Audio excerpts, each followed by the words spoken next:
Very good morning बच्चों। आज हम शुरू करने वाले हैं accounting for partnership firms fundamentals. जो बेसिक चीज़ें हैं ना पार्टनरशिप के लिए, या पार्टनरशिप को इसमें सीखेंगे, पार्टनरशिप जानेंगे क्या है पार्टनरशिप, किसको पार्टनरशिप कहते हैं, उसके कॉन्सेप्चुअल एस्पेक्ट्स को पढ़ेंगे और फिर प्रैक्टिकल एस्पेक्ट को भी हम लोग पढ़ेंगे कि इसकी अकाउंटिंग कैसे करते हैं। ठीक है।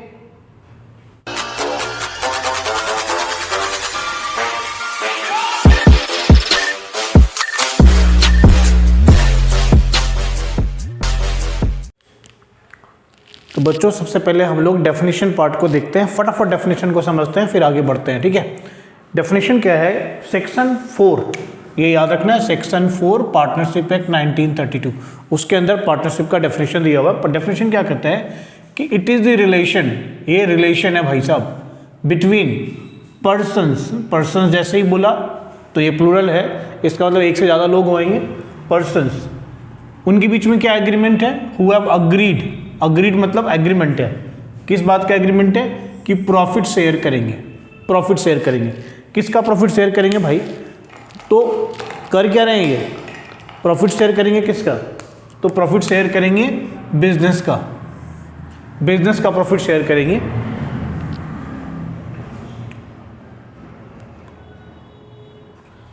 बिजनेस का प्रॉफिट शेयर करेंगे। बिजनेस कैरीड ऑन, कौन करेगा बिजनेस? बाय ऑल, सब मिलके बिजनेस कर रहे हैं, या एनी ऑफ देम, या उनमें से कोई भी, any of them acting for all. ठीक है ना, by any of them acting for all. तो ये जितने भी डेफिनेशन में मैंने अंडरलाइन किए उसको ध्यान से देखेंगे। ये क्या है? पार्टनरशिप एक रिलेशन है, किसके बीच में? पर्सन्स के बीच में, एक से ज़्यादा पर्सन। पर्सन्स का मतलब दो या दो से ज़्यादा पर्सन्स के बीच में एक रिलेशनशिप है, जिसमें एक प्रकार का एग्रीमेंट है। क्या एग्रीमेंट है? प्रॉफिट शेयर करने का। किसका? बिजनेस का। कौन कैरी ऑन कर रहा है? सारे मिलके चला रहे हैं बिजनेस को, या कोई एक सबके लिए या सबके बदले में चला रहा है। बाय एनी ऑफ, और एनी ऑफ देम, उनमें से कोई भी, एक्टिंग फॉर ऑल, सबके लिए काम कर रहा है। तो ये डेफिनेशन हुआ। फाइन। तो सबसे पहली बात कि इसके बारे में, ये डेफिनेशन को समझ गए आप कि ये डेफिनेशन है, और इसके बाद इसमें क्या करेंगे, हम इसके फीचर्स की बात करेंगे।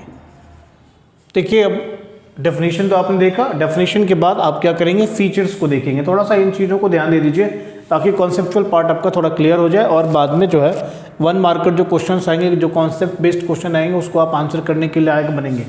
ठीक है। तो पहली बात हमने कहा कि देखो, और ये डेफिनेशन से ही मैं फीचर्स निकाल के लाता हूँ। मैंने कहा कि यार रिलेशन बिटवीन पर्सन्स है, तो रिलेशन बिटवीन पर्सन्स है, इसका मतलब क्या हो गया? इसका पहला फीचर क्या हो गया? ये एसोसिएशन ऑफ 2 और मोर पर्सन्स है। एसोसिएशन ऑफ 2 और मोर पर्सन्स है, 1 and 1। ठीक है। चलिए, हु हैव अग्रीड, यानी यहां पर क्या है? एग्रीमेंट है। यहां पर क्या है? एग्रीमेंट है। डेफिनेशन में ही आप देखिए, पहला है पर्सन्स, तो एसोसिएशन ऑफ 2 और मोर पर्सन्स। दूसरा है अग्रीड। अग्रीड का मतलब क्या हो गया बॉस? कि पार्टनरशिप जो है ना, पार्टनरशिप में एग्रीमेंट होगा। अच्छा, एग्रीमेंट होगा तो या तो ओरल होगा या आपका रिटन होगा। ओरल होगा या रिटन होगा। देखो सर, ओरल है, ओरल भी हो सकता है, यानी आपने बातचीत की और बातचीत करके अपने पार्टनरशिप का बिजनेस शुरू कर दिया, ये तो ओरल हुआ। और अगर रिटन है, एग्रीमेंट, अगर क्या बोला मैंने? अगर एग्रीमेंट रिटन है, एग्रीमेंट क्या है? ध्यान से समझिएगा इसको। अगर कोई भी एग्रीमेंट, पार्टनरशिप एग्रीमेंट रिटन हो जाए,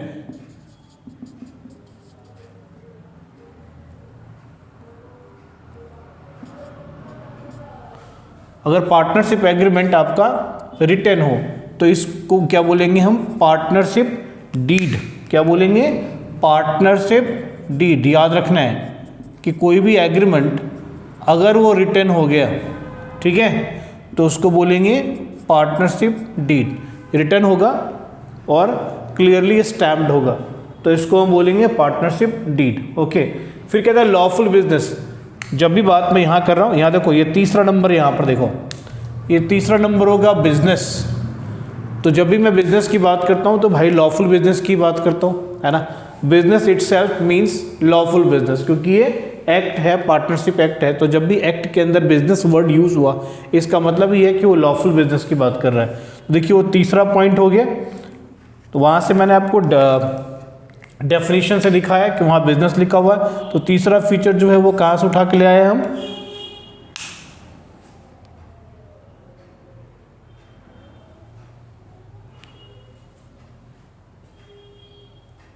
तो तीसरा फीचर जो है हम कहाँ से उठा के ले आए, डेफिनेशन से। डेफिनेशन में देखिए तीसरा फीचर बिजनेस है।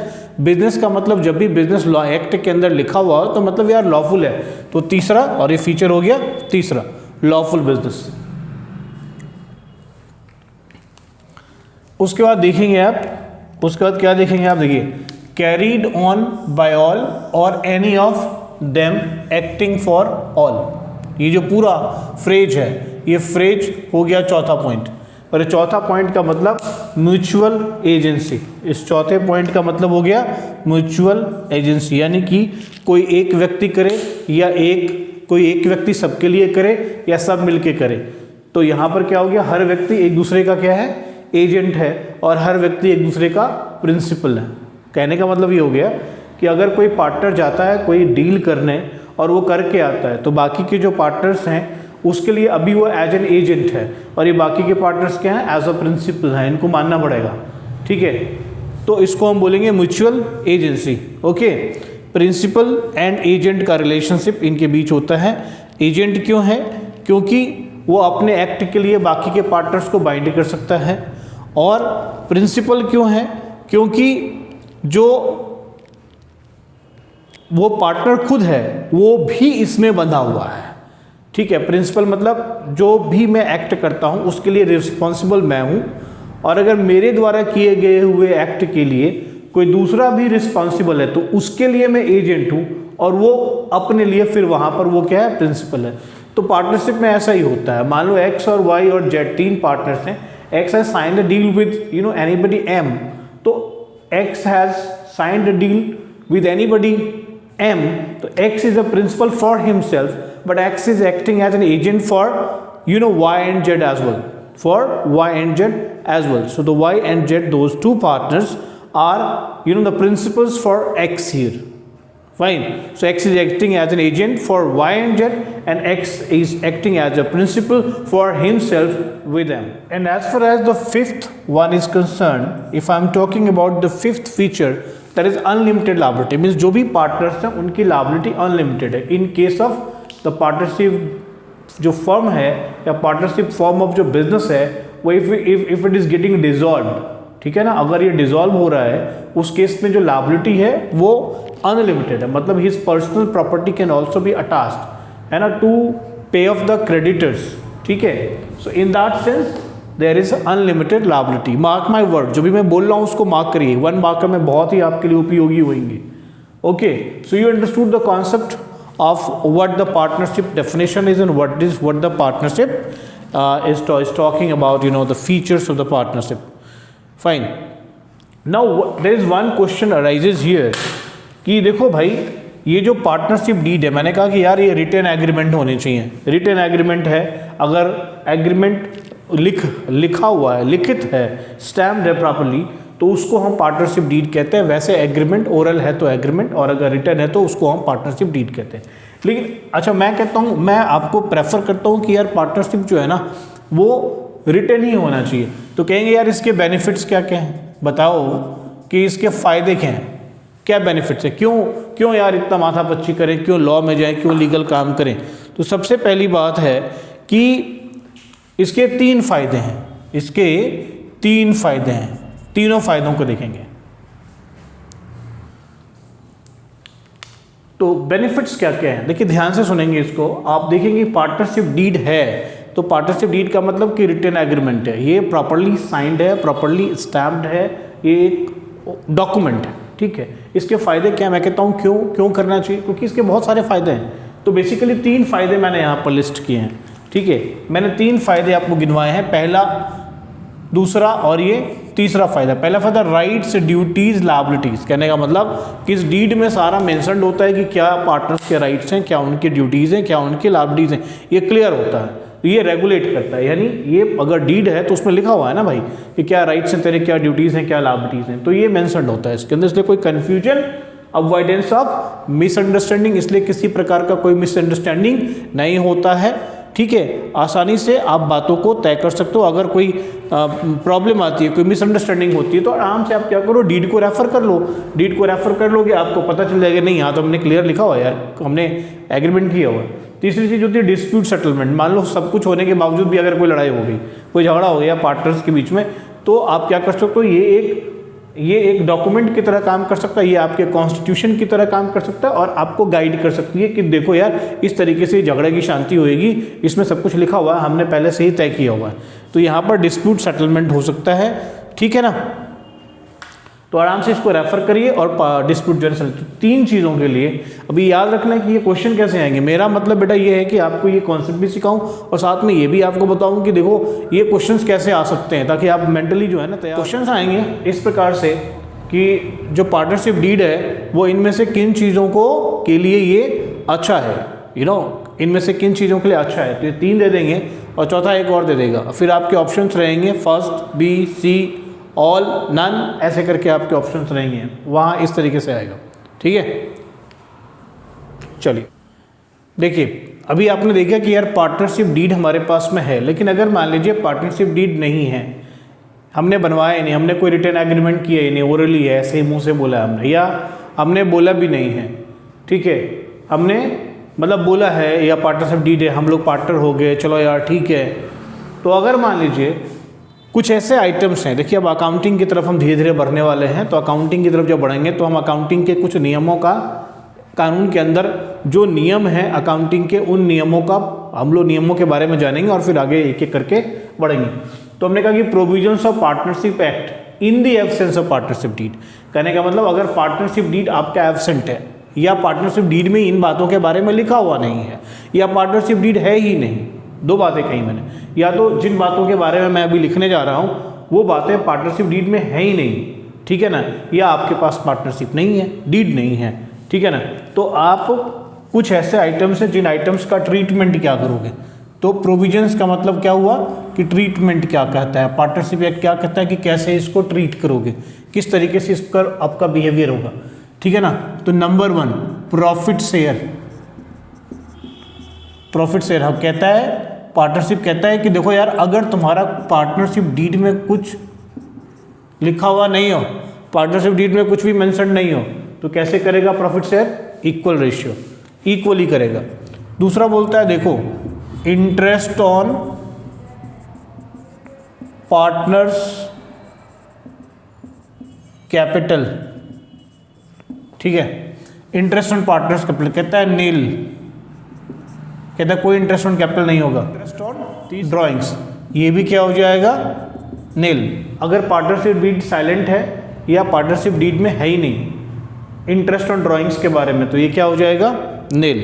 ओके, चलिए तीसरा देखेंगे हम लोग, चौथा देखेंगे रेमुनरेशन, पार्टनर्स रेमुनरेशन। तो पार्टनर को जो रेमुनरेशन मिलता है ना,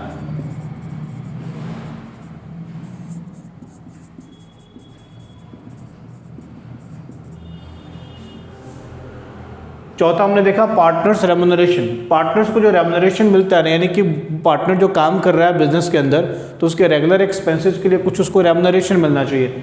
तो या तो उसको सैलरी मिलती है या कमीशन मिलता है या दोनों मिलता है, ठीक है ना, सैलरी भी मिली कमीशन भी मिला, दोनों मिला, या सैलरी मिली या कमीशन मिला। तो अगर पार्टनरशिप डीड खामोश है, फिर पार्टनरशिप डीड खामोश है, इसका मतलब क्या है कि no salary no commission, it means कि पार्टनर्स को कोई भी रेमुनरेशन नहीं मिलेगा, ठीक है। पांचवा देख लो, पांचवा interest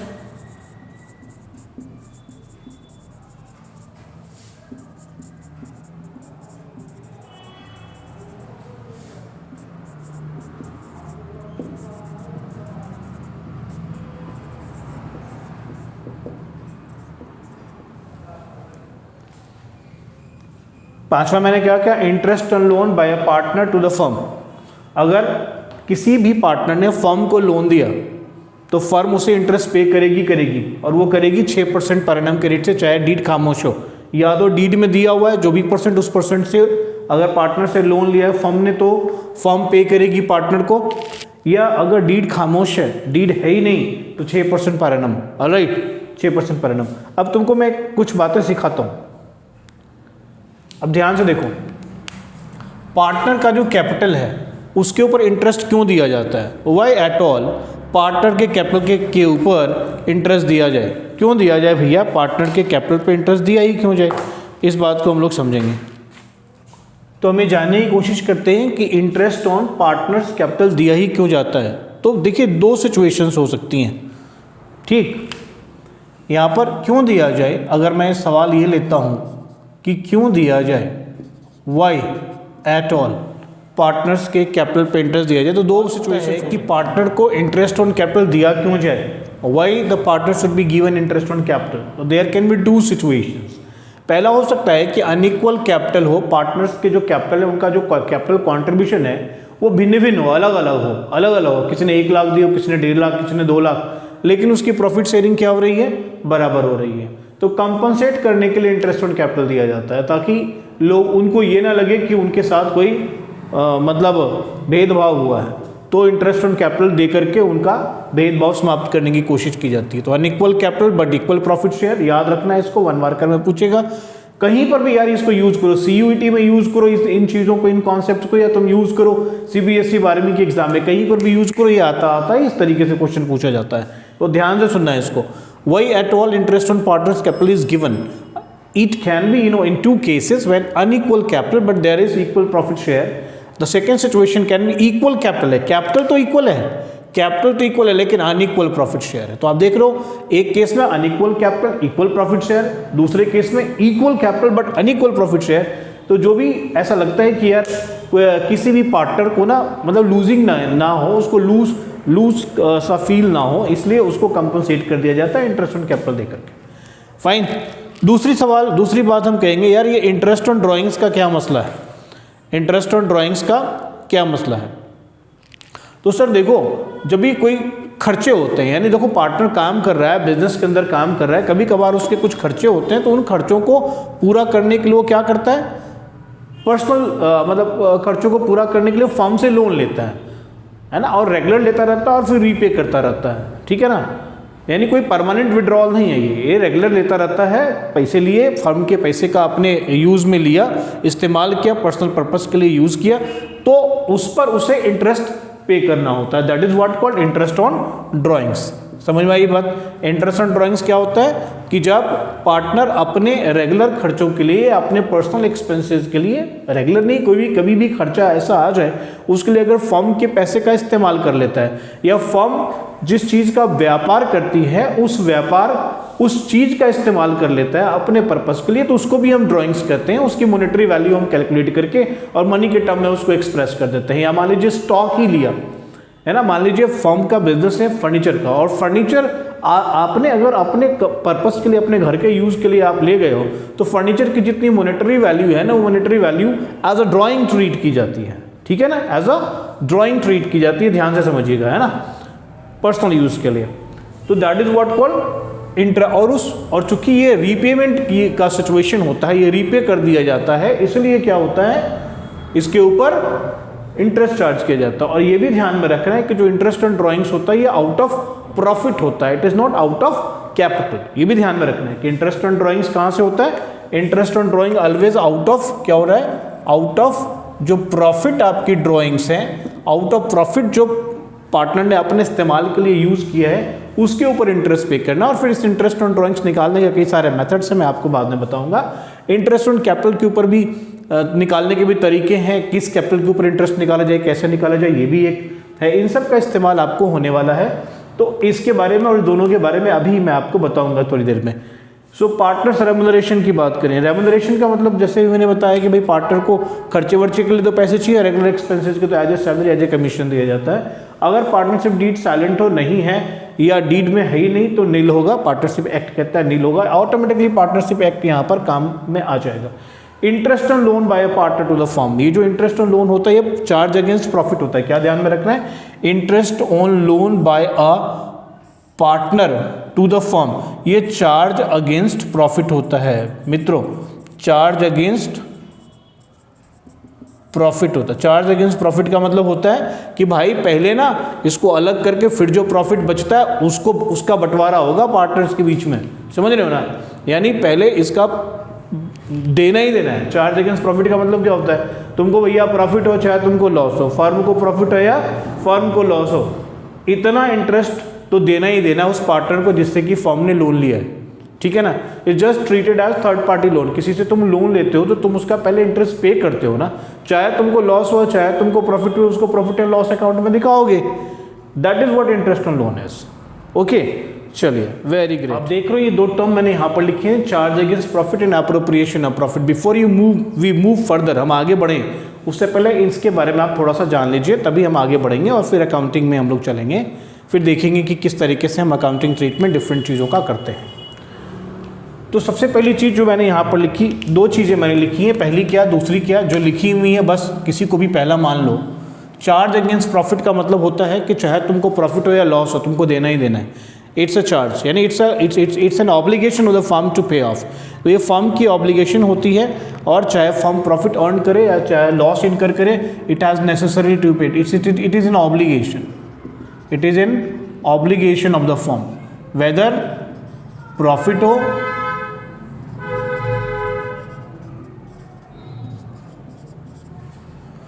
it is an obligation of the firm, चाहे प्रॉफिट हो या चाहे लॉस हो, आपको पे करना ही करना है। That is charge against profit. दूसरा होता है appropriation of profit. Appropriation of profit का मतलब होता है कि जो तुम्हारे पास में प्रॉफिट है, जो प्रॉफिट कहाँ से आया है, ट्रांसफर्ड, ये नेट प्रॉफिट है, जो net profit transferred from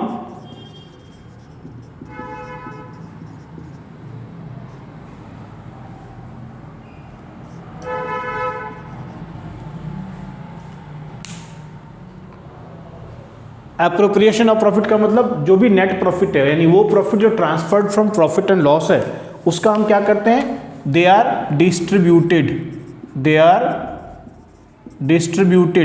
among partners as, कैसे देखना है यार, एज रेम्यूनरेशन, यानी salary commission,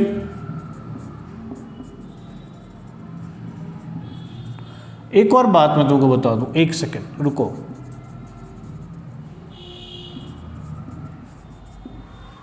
not only net profit and interest on drawings, ये मैं तुमको बता दूं।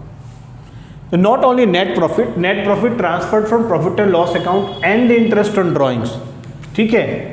Net profit transferred from profit and loss account and interest on drawings are distributed among partners as, कैसे करके डिस्ट्रीब्यूट करना है, as a remuneration, that is salary or commission, as interest on capital, and as reserves, ठीक है ना। और reserve की तरह इसको हम ट्रांसफ़र कर सकते हैं, ट्रांसफ़र टू रिजर्व कर सकते हैं, ट्रांसफ़र टू एज रिजर्व्स, तो उसके कैपिटल अकाउंट में ट्रांसफ़र कर देते हैं। पार्टनर को हम ये बांटने के बाद जो कुछ भी बचता है एज अ रिजर्व पार्टनर के कैपिटल में हम ट्रांसफ़र कर देते हैं, या एज अ रिजर्व हम ट्रांसफ़र कर देते हैं, ठीक है ना, फाइन। तो इस तरीके से हम लोग क्या करते हैं, एप्रोप्रिएशन होता है। बात समझ में आ रही है। एप्रोप्रिएशन क्या होता है, बार बार बता रहा हूँ, क्या बता रहा हूँ, charge against profit and appropriation of profit. Charge against profit का मतलब चाहे प्रॉफिट हो चाहे लॉस हो, आपको पे ऑफ करना ही करना है, that is an obligation. Appropriation of profit is not an obligation, this is simply a distribution. This is simply a distribution of what, net profit, brought from profit and loss account and interest on drawings, ठीक है ना। interest on drawings paid by the firm or paid by the partners, that the partners are liable for the interest on drawings that have already discussed. So that is being distributed among partners as, किस तरीके से distribution होगा, तो remuneration, salary commission, remuneration यानी salary commission, interest on capital, और बाकी जो बच जाएगा वो as a reserve चला जाएगा, उसके एज अ रिजर्व पार्टनर्स को के बीच में बढ़ जाएगा, as a profit, remaining profit जो है पार्टनर्स के बीच में बढ़ जाएगा। इस कॉन्सेप्ट को याद रखना है, आगे मैं बढ़ूंगा तो तुम लोगों को इसकी ज़रूरत पड़ेगी। ऑलराइट, तो ये बात समझ में आ गई? Very fine. Look at here, there is certain, I'm trying to draw your attention to this particular part, special attention to, इसलिए मैंने क्या लिखा है, मैंने लिखा है special attention to, special attention to, किस किस के ऊपर special attention लेना है आपको? तो special attention लेना है interest on loan by a partner to the firm, rent payable to partner और मैनेजर्स कमीशन। इन तीन चीज़ों के ऊपर में पूरा ध्यान आपको देना है। अगर रेंट पेड या पेएबल टू द पार्टनर हो तो भाई साहब ये चार्ज अगेंस्ट प्रॉफिट है, समझिए, चार्ज अगेंस्ट प्रॉफिट है। यानी आपको अगर प्रश्न में दिया हुआ है rent payable to partner, interest on loan या मैनेजर्स कमीशन और प्रॉफिट दी हुई है, तो आप उस प्रॉफिट में से पहले इन तीनों को माइनस कर दीजिएगा, फिर जो बचेगा उसका बंटवारा करेंगे पार्टनर्स आपस में, उसका एप्रोप्रिएशन करेंगे पार्टनर्स आपस में। इस बात को याद रखेंगे। तो interest on loan by a partner to the firm, rent payable to partner या मैनेजर्स कमीशन, इन तीनों ही चार्ज अगेंस्ट प्रॉफिट होता है। देखो, rent payable to partner obligation हो गया, चार्ज अगेंस्ट प्रॉफिट हो गया। मैनेजर्स कमीशन, मैनेजर तुम्हारा एम्प्लॉय होता है तो उसको कमीशन देना, मैनेजर तुम्हारा एम्प्लॉय हो गया तो मैनेजर को कमीशन देना भी तुम्हारा क्या होता है, चार्ज अगेंस्ट प्रॉफिट होता है। इसलिए इन तीनों को माइनस करने के बाद जो बचेगा उसी का बंटवारा होगा ना, ठीक है, तो उसका बंटवारा करेंगे। अभी मैं कुछ फॉर्मेट यहाँ पर दे रहा हूँ और आप लोगों को profit and loss appropriation account and partners capital account के बारे में कुछ सिखाऊंगा, कुछ बताऊंगा, ध्यान से देखिएगा। देखिए, सबसे पहला जो आप लोग काम करते हो वो profit and loss appropriation account, मतलब क्या होता है यहाँ पर अभी भी मैंने बताया कि एक प्रॉफिट एंड लॉस अकाउंट हुआ, वहाँ पर जो भी चार्जेज हैं वो प्रॉफिट एंड लॉस अकाउंट में डेबिट साइड में सारे एडजस्ट होते हुए नीचे आएंगे और फाइनली आपके पास में एक प्रॉफिट बचेगा। जिस प्रॉफिट को आप यहाँ पर लिखोगे बाय नेट प्रॉफिट, क्या लिखोगे, ये प्रॉफिट यहाँ ट्रांसफ़र करोगे, यहाँ लिखोगे transferred from profit and loss account. यहाँ से कोई भी प्रॉफिट उठा करके ले आया, जो भी प्रॉफिट आपके पास आया उसको हम यहाँ पर ले आए, ठीक है। दूसरा आइटम यहाँ पर हम ले आए, जैसे मैंने कहा था इंटरेस्ट ऑन ड्राइंग्स, जैसा मैंने बताया था कि जो प्रॉफिट है उस प्रॉफिट को सारे एडजस्टमेंट्स के बाद जितने चार्जेज हैं उन चार्जेस को माइनस करने के बाद जो आया प्रॉफिट उसको ले लेंगे और उसके बाद इंटरेस्ट ऑन ड्राइंग्स को ले लेंगे, इन दोनों चीज़ों को ले लेंगे। लेने के बाद हम लोग क्या करेंगे, अब इसका हम लोग डिस्ट्रीब्यूशन करेंगे, इसलिए तो हम profit and loss appropriation account prepare करते हैं। अब हम इसका डिस्ट्रीब्यूशन करेंगे। अब डिस्ट्रीब्यूशन करेंगे तो मैंने आपको अभी बताया था कि सैलरी देंगे, कमीशन देंगे, जो भी है वो सैलरी कमीशन सारी चीज़ें हम लोग देंगे। तो 2 जैसे, और इंटरेस्ट ऑन कैपिटल देखें तो 2 पहले ले लिया इंटरेस्ट ऑन कैपिटल, ठीक है। तो जो भी पार्टनर्स होंगे उनके जो भी इंटरेस्ट बने, मैंने यहाँ पर एग्जांपल के तौर पे ए और बी ले लिया, तो ए और बी दोनों के जो इंटरेस्ट बन रहे होंगे ना, उस इंटरेस्ट को हम लोग ले लेंगे। उसके कैपिटल पे ए की जो भी कैपिटल होगी या बी की जो भी कैपिटल होगा, उस कैपिटल के ऊपर जो भी इंटरेस्ट बन रहा होगा उसको यहाँ पर हम लोग ले करके और टोटल लिख देंगे। फिर हम लोगों ने क्या, मैंने कहा था आपको कि भाई देखो, तुम ना पार्टनर को रेम्यूनरेशन दोगे तो रेम्यूनरेशन एज ए सैलरी दे सकते हो, एज ए कमीशन दे सकते हो। तो तुम जैसे लिखोगे 2 सैलरीज लिख दो। अब तुम्हारे पास में ए भी है, बी भी, हो सकता है दोनों को सैलरी दिया जा रहा हो सकता है दोनों को सैलरी दिया जा रहा हो। 2 कमीशन, हो सकता है दोनों को कमीशन दिया जा रहा हो। ऐसा कुछ नहीं है कि एक को ही कमीशन दिया जाएगा, किसी को भी कमीशन दोनों को दिया जा सकता हो। तो इस तरीके से आप क्या करेंगे, दिखाएंगे। तो मैंने क्या कहा था, क्या क्या चीज़ें डिस्ट्रीब्यूट करोगे, interest on capital, salary, commission, ये रेम्यूनरेशन हो गया, यही तुम क्या करोगे, डिस्ट्रीब्यूट करोगे। फिर जो कुछ बचेगा उसको अगर क्वेश्चन में कहेगा कि भैया इसको रिजर्व में ट्रांसफ़र कर दो, तो तुम इसको रिजर्व में ट्रांसफ़र कर देना और उसके बाद जो बचेगा वो चला जाएगा पार्टनर के कैपिटल अकाउंट में। कहाँ चला जाएगा, पार्टनर के कैपिटल अकाउंट में। क्या लिखोगे तुम, टू प्रॉफिट, मेरे TRFD का मतलब ट्रांसफर्ड, टू पार्टनर्स, टू यहाँ लिखोगे टू प्रॉफिट ट्रांसफर टू। अब मैंने 2 पार्टनर लिए हैं, ए इज कैपिटल अकाउंट और बी इज कैपिटल अकाउंट। मैंने 2 पार्टनर लिए हैं, ए इज कैपिटल अकाउंट और बी इज कैपिटल अकाउंट, तो उनके उधर ये ट्रांसफ़र हो जाएगा। और टोटल जो है तुम एक इस तरीके से,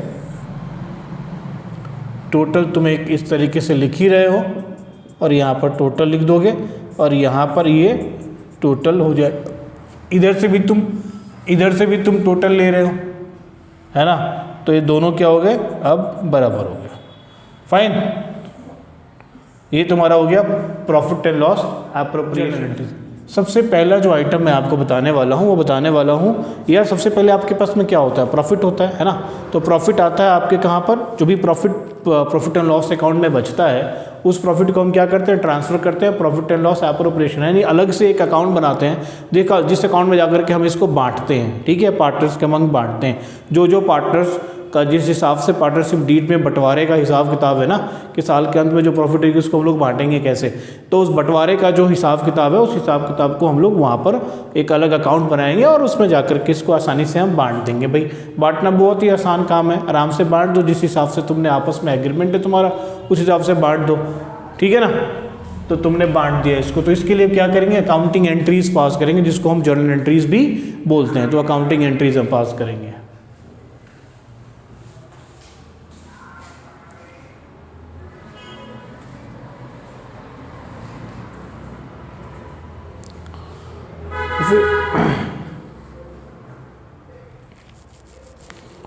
तो सबसे पहली जो जर्नल एंट्री पास करेंगे वो करेंगे फॉर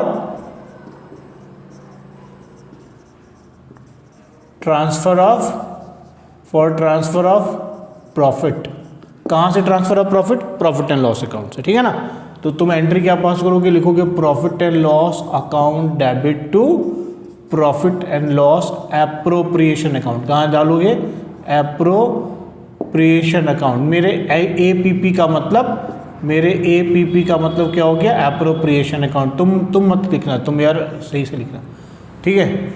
अच्छा मान लो भाई, एक बात यहाँ पर और मैं तुमको बता दूँ, मान लो कि अगर लॉस हो गया, इन केस ऑफ लॉस, तो मित्रों अगर लॉस हो गया तो क्या करोगे यार। तो लॉस के लिए सिंपल काम है यार, कुछ नहीं करना। लॉस के लिए तो P&L अप्रोप्रिएशन में जाने की ज़रूरत भी नहीं है। जाएगा क्या, बंटवारा तो होगा नहीं, फिर भी लॉस का बंटवारा तो वहीं से होगा। समझ में आई बात। अगर तुम्हारा लॉस हो रहा है, अगर यहाँ पर प्रॉफिट हो रहा है तो ऐसे बांटोगे।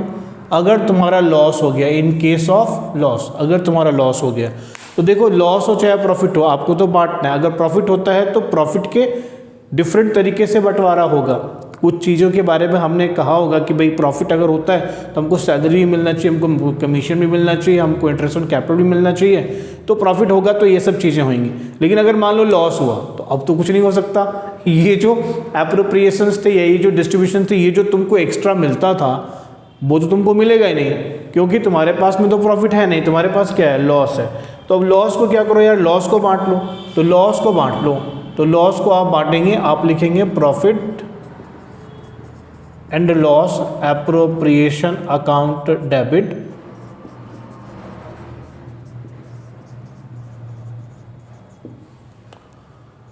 क्या किया हमने, profit and loss appropriation account debit to profit and loss account. सही है, समझ में आई बात। तो क्या करेंगे हम, अगर हमारे पास में लॉस होगा, कुछ नहीं करना है, अगर हमारे पास में लॉस होगा तो पहले हम लॉस को ट्रांसफ़र कर देंगे, ठीक है।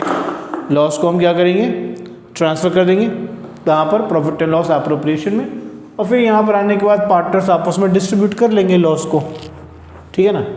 तो सिंपल बात है। जर्नल एंट्रीज में पहला ट्रांसफ़र ऑफ प्रॉफिट, अगर फर्म ने प्रॉफिट अर्न किया है तो profit and loss to profit and loss appropriation account में ट्रांसफ़र कर दिया।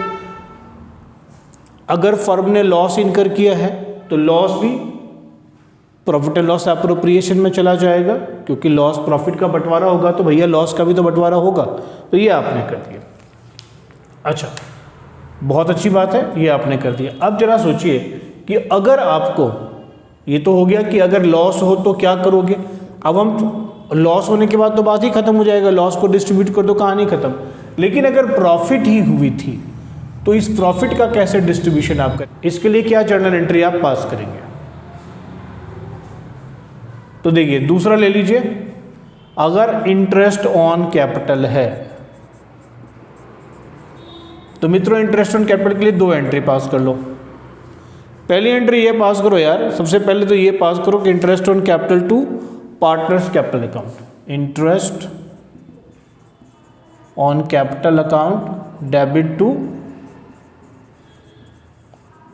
पार्टनर्स कैपिटल, और यहाँ पर मैं करंट अकाउंट भी बोलता हूँ, क्या बोलता हूँ, पार्टनर्स कैपिटल और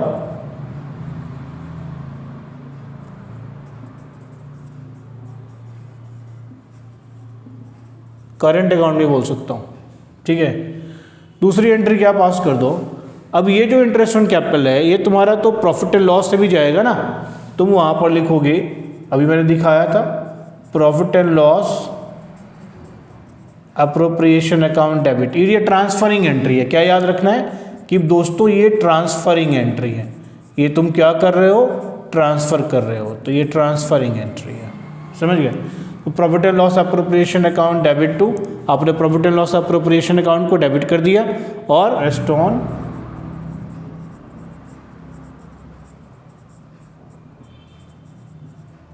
कैपिटल अकाउंट, ठीक है। तो ये दो एंट्रीज आप पास करेंगे। तो आप ये समझ लो कि तीसरी मान लो सैलरी कमीशन है, सैलरी कमीशन है, तो तुम इसके भी दो एंट्रीज ऐसे ही पास करोगे। पहली एंट्री क्या पास करोगे, सैलरी कमीशन, सैलरी और कमीशन अकाउंट डेबिट, चाहे सैलरी होगा चाहे कमीशन होगा, सैलरी होगा तो salary account debit to partners capital या करंट अकाउंट। दूसरी एंट्री पास करोगे profit and loss appropriation account debit to salary या कमीशन है तो सैलरी कमीशन अकाउंट, दो एंट्रीज पास हो गई। दूसरी एंट्री हमेशा ये जो है ना ये ट्रांसफरिंग एंट्री होगी, चाहे सैलरी कमीशन हो चाहे इंटरेस्ट ऑन कैपिटल हो, ये दो चीज़ें होंगी। तीसरी चीज़ जो आप करोगे, चौथी चीज़ जो आप करोगे ना बस वो करोगे, जो भी प्रॉफिट बच गया, जो कुछ भी प्रॉफिट बच गया उस प्रॉफिट को आप क्या करेंगे, ट्रांसफर कर देंगे, जो कुछ भी प्रॉफिट बच गया। या इससे पहले आप ये समझ लीजिए कि अगर मान लीजिए इंटरेस्ट ऑन ड्राइंग्स है, एक मैंने ये भी बताया था कि अगर इंटरेस्ट ऑन ड्राइंग्स हो तो इसके लिए भी यार दो एंट्री पास करनी जरूरी होती है। अब ड्राइंग्स है, इंटरेस्ट ऑन ड्राइंग्स, तो पहले आप जिस पार्टनर से यार तुम जिस पार्टनर ने विड्रॉ किया, ड्राइंग करी है, उससे पहले ड्राइंग्स लोगे तो लिखोगे पार्टनर्स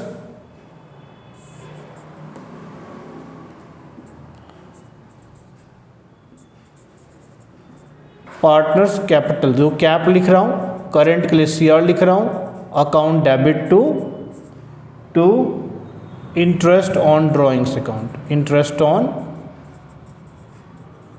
ड्राइंग्स अकाउंट। दूसरी एंट्री पास कर दी तुमने interest on drawings account debit to profit and loss, जिसके लिए मैं लिख रहा हूँ पी एंड एल, क्या लिख रहा हूँ मैं, पी एंड एल APP यानी अप्रोप्रिएशन अकाउंट, ये सिंपली लिख रहा हूँ प्रॉफिट एंड लॉस अप्रोप्रिएशन। भाई हैंड राइटिंग में माइंड मत करना यार, तुम समझ रहे हो ना।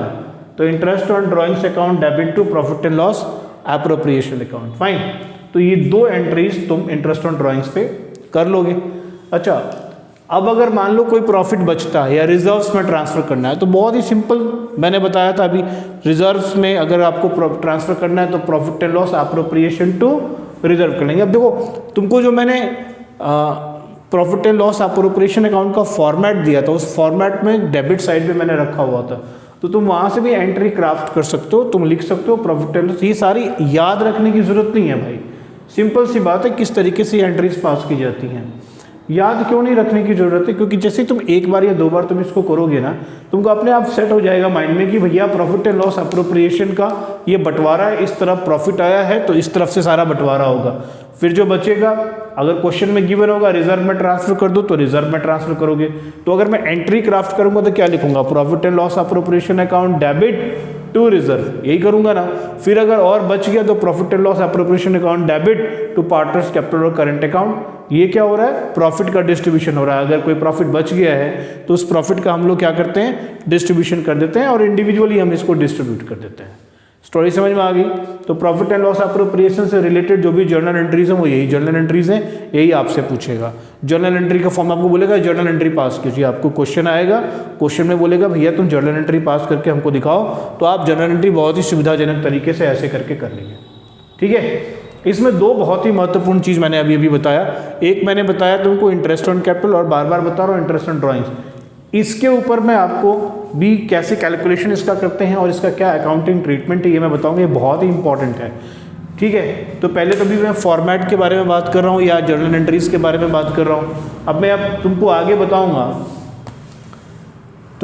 बताऊँगा, तुम देख ही रहे होगे यहाँ पर मैंने एक खाका बना करके रखा हुआ है पहले से, है ना।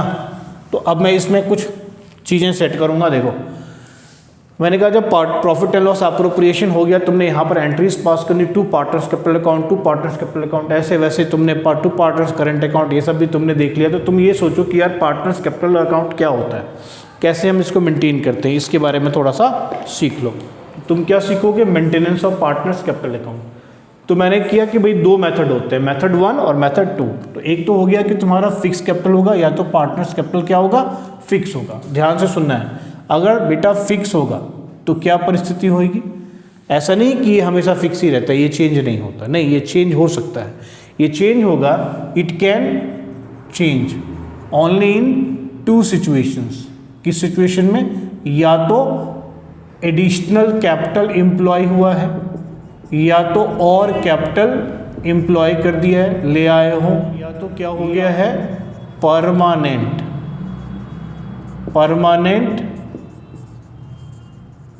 विड्रॉल हुआ है।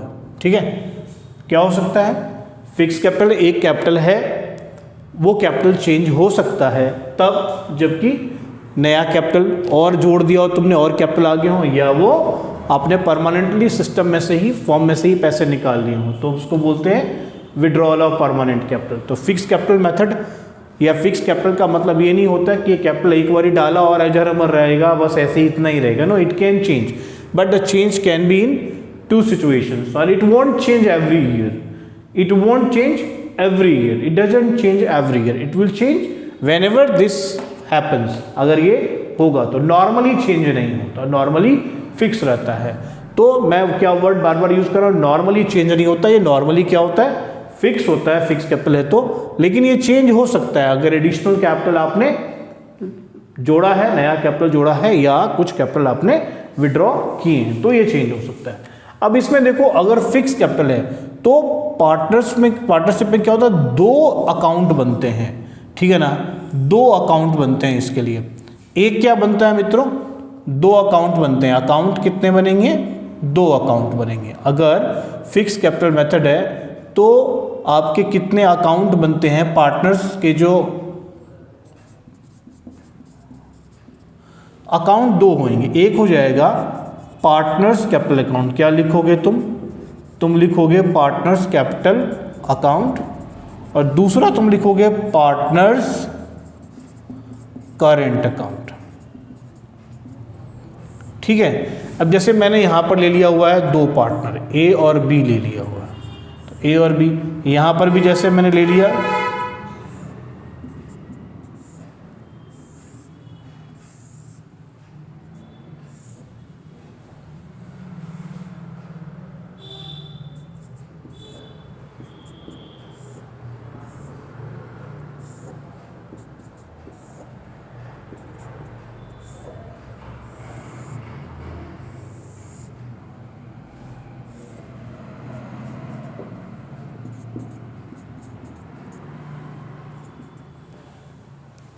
ये हो गया डब्बा तैयार। Account, partners capital account and partners current account. क्या याद रखना है कि अगर आपका फिक्स कैपिटल मेथड है तो 2 अकाउंट बनते हैं। एक होता है पार्टनर्स कैपिटल अकाउंट जिसमें पार्टनर के कैपिटल को, फिक्स कैपिटल को दिखाया जाता है। दूसरा होता है partners current account. Partners current account का मतलब होता है करंट ईयर में पार्टनर्स को जो जो चीज़ें मिली हैं, जो प्रॉफिट हुआ है ना, अभी आपने प्रॉफिट और लॉस अप्रोप्रिएशन में देखा कि मैं एंट्री क्या पास कर रहा था, 2 पार्टनर्स कैपिटल अकाउंट और करंट अकाउंट। तो कैपिटल अकाउंट और करंट अकाउंट ये दोनों ही चीज़ें कर रहा था, यानी कि जो प्रॉफिट है वो क्या है, रेवेन्यू कॉन्सेप्ट है। तो इस प्रॉफिट में से जो भी हिस्सा हर साल पार्टनर को मिलता है वो एक रेवेन्यू नेचर का है, यानी कि रेगुलर होता है। तो जो रेगुलर होता है, जो रेगुलर पार्टनर को मिलता है या पार्टनर से लिया जाता है वो यहाँ आ जाएगा, और जो फिक्स्ड होता है उसको कहाँ दिखाएंगे, यहाँ दिखाएंगे। तो सबसे पहले हमने लिख दिया यहाँ पर बाय बैलेंस ब्रॉट डाउन। ठीक है, ब्रॉट डाउन हो गया, ए और बी दोनों लेकर के आए। अगर ए और बी ने निकाला तो लिखोगे तुम टू बैंक अकाउंट, निकाला अगर विड्रॉ किया तो क्या लिखोगे? अगर विड्रॉ किया तो क्या लिखोगे? बहुत ही सिंपल है, विड्रॉ किया तो क्या लिखोगे? अगर पार्टनर अपना पैसा फर्म में से निकाल लिया तो क्या लिखोगे? लिखोगे टू बैंक अकाउंट। कब लिखोगे? जब विदड्रॉल होता है। क्या होता है? जब विदड्रॉवल होता है, याद रखना है। कब लिखोगे? जब विदड्रॉल होता है, यानी कि पार्टनर अगर पैसे निकाल ले तो ये लिख देंगे, और अगर पार्टनर पैसा लेके आ जाए तो क्या लिखेंगे? By bank. ये कब लिखेंगे? जब तुम्हारे पास में पार्टनर जो है एडिशनल कैपिटल आया है। क्या आया है बॉस? एडिशनल कैपिटल अगर पार्टनर ने इंट्रोड्यूस किया है तो ये आ गया। अच्छा, बाद में क्या होगा? बाद में क्या होगा? ध्यान से सुनना है भैया, समझ गए? क्या सुनना है? मैं बड़ी इंपॉर्टेंट बात बताऊंगा। जो बताने वाला हूँ ना वो ऐसा बताऊंगा कि तुम ना चौंक जाओगे, कहोगे अच्छा सर ये बात भी होता है। ठीक है, तो ये टोटल कर दोगे, ये टोटल कर दोगे, और यहाँ पर ये वाली जो साइड है ना, जो क्रेडिट साइड है, बोलने जा रहा हूँ, बहुत बड़ी बात बोलने जा रहा हूँ, याद रखना। पूछेगा क्या कह रहा हूँ कि ये जो पार्टनर्स कैपिटल अकाउंट है इसका क्रेडिट साइड का टोटल करोगे हमेशा।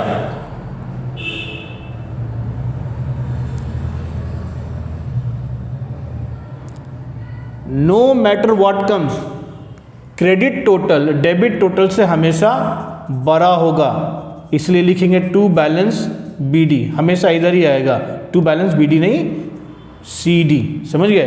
क्या लिखेंगे? To balance CD. क्या मतलब हुआ कि अगर फिक्स्ड कैपिटल मेथड है तो उस मेथड में जो कैपिटल अकाउंट होगा उसका हमेशा क्रेडिट बैलेंस ही होगा, मतलब क्रेडिट साइड का जो टोटल है वो हमेशा डेबिट से बड़ा होगा। क्या ऐसा हो सकता है कि जितना कैपिटल तुम लेके आए हो और नया कैपिटल जो रहा है उससे ज़्यादा विड्रॉ कर लो? क्योंकि यहाँ तो यही हो रहा है ना कि कैपिटल ओपनिंग बैलेंस हो गया, और अगर कोई नया कैपिटल लेके आए हो तो तुमने यहाँ दिखाया है, फिर यहाँ क्या दिखाया? अगर तुमने कैपिटल विड्रॉ किया हो तो कभी तुम जितना लेके आए हो या जितना नया जोड़े हो उससे ज़्यादा निकाल सकते हो क्या? कभी नहीं निकाल सकते। निकालोगे तो कम ही निकालोगे, इसलिए हमेशा ये क्रेडिट बैलेंस ही होगा। लॉजिक भी बता दिया, क्यों? समझ गए? ये जनरली लोग नहीं बताते, तो ये ध्यान में रखना है। अभी यहाँ पर पार्टनर्स करंट अकाउंट में देखो, मैंने अभी कहा कि जो जितने भी प्रॉफिट हुए, जो भी फर्म की प्रॉफिट हुई या फर्म का लॉस हुआ, फर्म की प्रॉफिट हुई या फर्म का लॉस हुआ तब भी पार्टनर आपस में शेयर करेगा, तो वो भी करंट नेचर का है ना, वो भी रेवेन्यू कॉन्सेप्ट है, रेवेन्यू नेचर का है, तो उसके लिए हमने एक अलग अकाउंट बना दिया। ठीक है, कि जो परमानेंट चीज़ें हैं उसके लिए अलग अकाउंट बना लो भाई, जो टेम्पररी चीज़ें जो हर साल होता रहता है जो रेवेन्यू नेचर का, उसके लिए अलग अकाउंट बना लो, और उसका नाम हमने लिख दिया पार्टनर्स करंट अकाउंट। तो हमने क्या लिखा यहाँ पर? पहले बाय बैलेंस बीडी कर देते हैं। हाँ, ये बात ध्यान रखना है कि इसका बैलेंस जो है वो क्रेडिट भी हो सकता है और डेबिट भी हो सकता है। क्या याद रखना है? करंट अकाउंट का बैलेंस डेबिट भी हो सकता है और क्रेडिट भी हो सकता है। हो सकता है कि जो प्रॉफिट है, जो प्रॉफिट का तुमको हिस्सा मिला है ना, उस साल प्रॉफिट हुई ना हो, सीधे लॉस हो गया हो, तो लॉस तो फिर इधर आ जाएगा। समझ रहे हो? तो इसलिए डेबिट बैलेंस भी हो सकता है और क्रेडिट बैलेंस भी हो सकता है। हो सकता है जो पिछले साल की जो बैलेंस आई तुम्हारी, जो पिछले साल की बीडी क्या होता है? जो पिछले साल का बैलेंस होता है वही तो आज ओपनिंग होता है। तो जो तुम्हारी ओपनिंग आई पिछले साल की थी, पिछले साल तुमको प्रॉफिट हुआ था, तो तुम पिछले साल का क्लोजिंग लेकर के इस साल आए। अब इस साल क्या हो गया? लॉस हो गया। तो लॉस कहाँ दिखाओगे? यहाँ पे दिखाओगे। जब तुम लॉस यहाँ पे दिखाओगे और हो सकता है ये लॉस इससे ज़्यादा हो जाए, तो फिर इसका बैलेंस क्या होगा? डेबिट बैलेंस ही तो होगा। यस और नो? तो यहाँ पर अगर तुम लिखते हो टू P&L एप्रोप्रिएशन अकाउंट, ऐसे लिखते हो, इसका मतलब हो गया कि ये लॉस है, लॉस तुमने शेयर किया। तो भाई अगर ये ज़्यादा हो गया इससे तो क्या हो गया? डेबिट बैलेंस हो गया ना। ठीक, तो ये एक सिचुएशन तुम समझ गए। अब देखो मैं इसको हटा देता हूँ। मैं क्यों नेगेटिव बात सोचूं, पॉजिटिव सोचता हूँ। तो बाय बैलेंस बीडी, अब जितने भी तुम्हारे जैसे इंटरेस्ट ऑन कैपिटल था, इंटरेस्ट ऑन कैपिटल था, वो कहाँ आ गया? यहाँ पे आ गया। अगर तुम्हारे पास में सैलरी थी तो जो भी रेमुनरेशन था वो कहाँ आ गया? यहाँ आ गया। कोई भी कमीशन था कहाँ आ गया? यहाँ आ गया। कोई भी ड्राइंग्स थी अगर तुमने अपने खर्चों के लिए कोई ड्राइंग्स किया था या बाय इंटरेस्ट ऑन ड्राइंग्स थी, वो कहाँ, सॉरी बाय लिख रहा हूँ यार, बाय नहीं टू होना चाहिए, टू ड्राइंग्स हो या टू इंटरेस्ट ऑन ड्राइंग्स हो, टू इंटरेस्ट ऑन ड्राइंग्स हो, वो सब यहाँ पर हम लोग दिखाएंगे। अब ये टोटल करेंगे, टोटल करने के बाद भाई तुमको लेजर पोस्टिंग तो आता ही है ना, इसलिए इतना क्लीन काम नहीं कर रहा हूँ मैं, समझ गए, क्लीन काम करने में ज़्यादा समय बर्बाद होता है। ये हो गया और लिख दिया तुमने टू बैलेंस CD, ठीक है, बात समझ में आ गई, टू बैलेंस CD। तो इस तरीके से तुम दिखाओगे by balance BD interest on capital salary commission या बाय P&L अप्रोप्रिएशन भी, अगर कोई प्रॉफिट बच गई हो तो। Got the point. तो P&L अप्रोप्रिएशन अगर कोई प्रॉफिट बच गई हो जिसका आपने आपस में डिस्ट्रीब्यूशन किया हो, तो इसको यहाँ पर इस तरीके से दिखाते हैं। और ये हो गया हमारा क्या, तो maintenance of partners capital account और फिक्स कैपिटल मेथड के अंदर ये हमारा मेंटेनेंस हो गया। इसको अच्छे से मुझे लगता है समझ गए होगे। अब एक चीज़ देखो, तुमको मैंने कहा कि भाई तुम क्या करोगे अगर फ्लक्चुएटिंग मेथड होगा, क्या हो रहा है, फ्लक्चुएटिंग कैपिटल मेथड है। यहाँ क्या था, फिक्स कैपिटल मेथड को अच्छे से समझ लिया आपने। अब फ्लक्चुएटिंग कैपिटल मेथड को अगर आप देखो तो यहाँ मैंने वर्ड ही यूज़ किया फ्लक्चुएटिंग, यानी कि हर साल आपका कैपिटल क्या होता है, बदलता रहता है, बदलता रहता है, कोई बात नहीं, तो बदलता रहता है। तो उस केस में सिर्फ एक अकाउंट बनाने की जरूरत है, ज़्यादा परेशान होने की जरूरत नहीं है, सिर्फ एक अकाउंट बनाएंगे, उसका नाम रख देंगे पार्टनर्स कैपिटल अकाउंट, ठीक है। मैंने यहाँ पर लिख दिया है कैपिटल अकाउंट माने पार्टनर्स कैपिटल अकाउंट, ठीक। तो चलो थोड़ा ज़्यादा क्लैरिटी के लिए मैं यहाँ लिख ही देता हूँ पार्टनर्स कैपिटल अकाउंट, ठीक है। अब तुम क्या करोगे, यहाँ फ्लक्चुएटिंग कैपिटल मेथड को देखोगे। फ्लक्चुएटिंग कैपिटल मेथड में मैंने यहाँ लिख दिया पार्टनर्स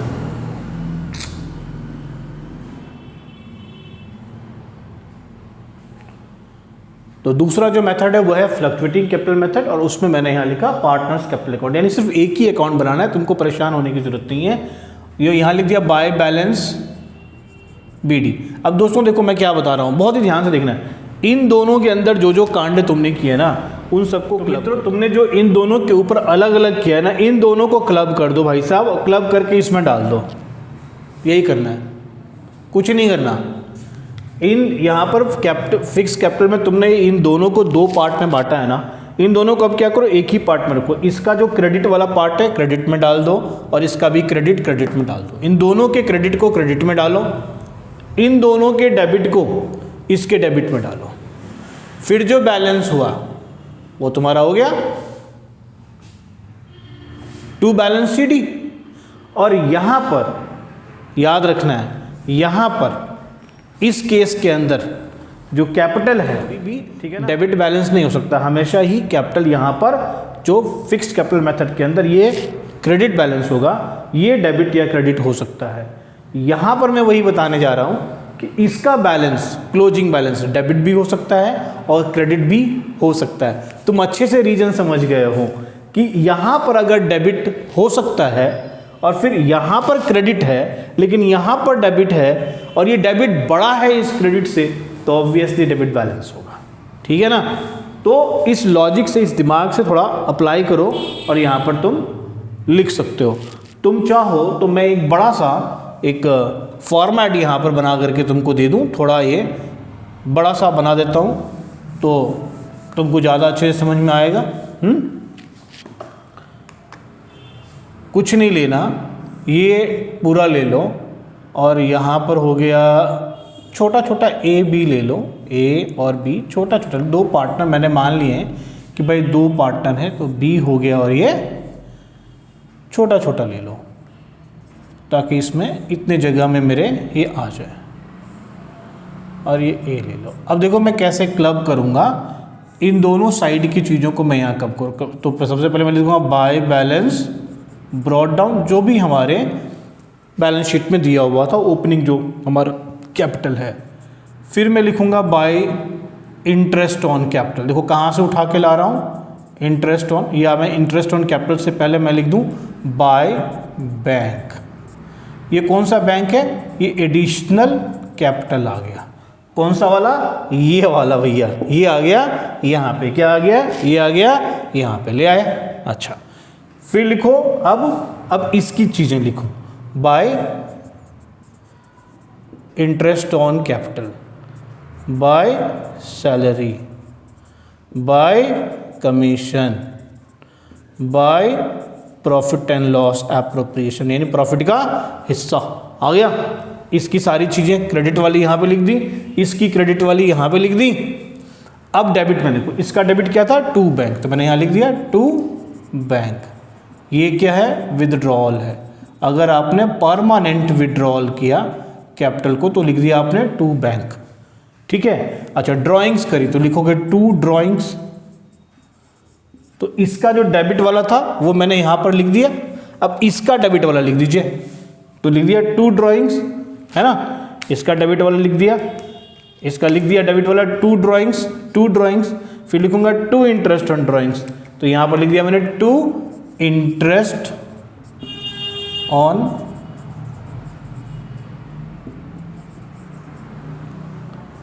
क्या देखा आपने, इसका टू इंटरेस्ट ऑन ड्राइंग्स, तो यहां भी लिख दिया टू इंटरेस्ट ऑन ड्राइंग्स। अब देखो, अब मैंने इस साइड के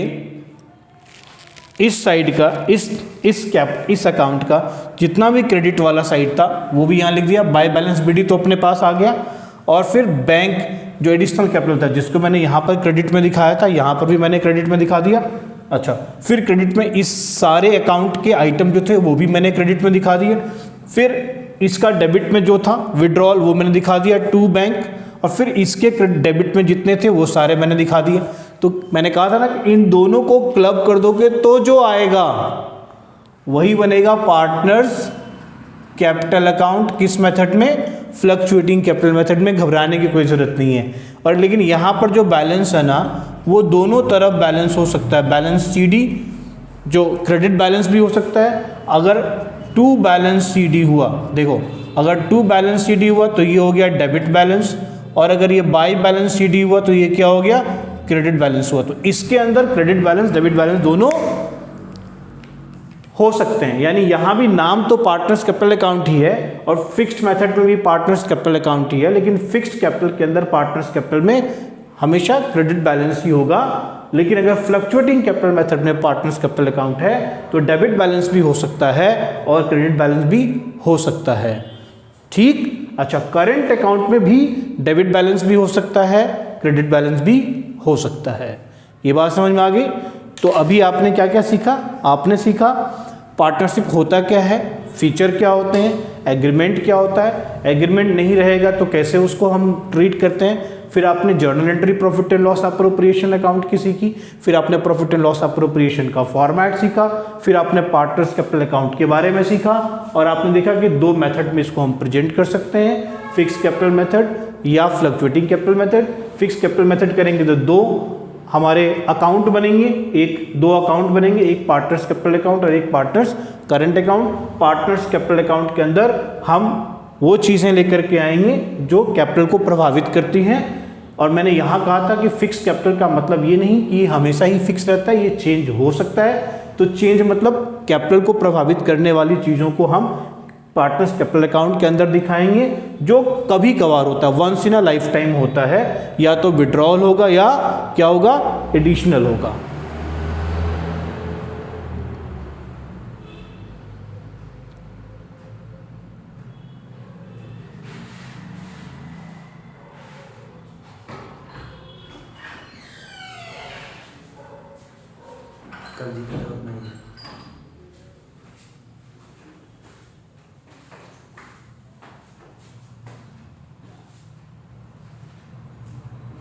या तो एडिशन होगा या विड्रॉल होगा।